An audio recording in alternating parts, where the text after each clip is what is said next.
mali ang copy-paste na IEP. Kasi kaya nga individualized education plan. Bubuuin nyo yung plano mula sa baba.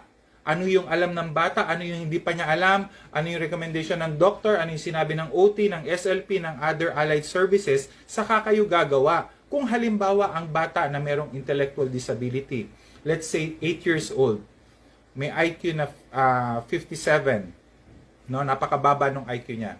Tapos, papapasukin nyo siya sa grade 2 dahil grade 2 siya. Tapos sasabihin nyo, hindi naman po nakakabasa yung bata, ibabagsak ko. Ha? Ibig mo sabihin, are you telling me that you'll be asking a fish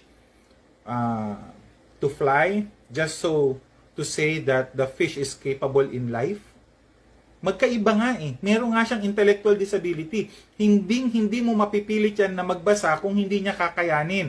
Kailangan meron kang ibibigay na intervention. So you bring the child to a reading interventionist.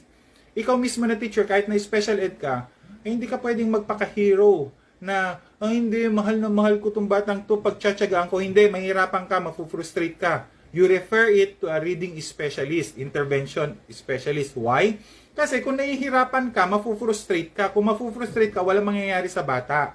No? We must learn to accept kung ano yung kaya natin.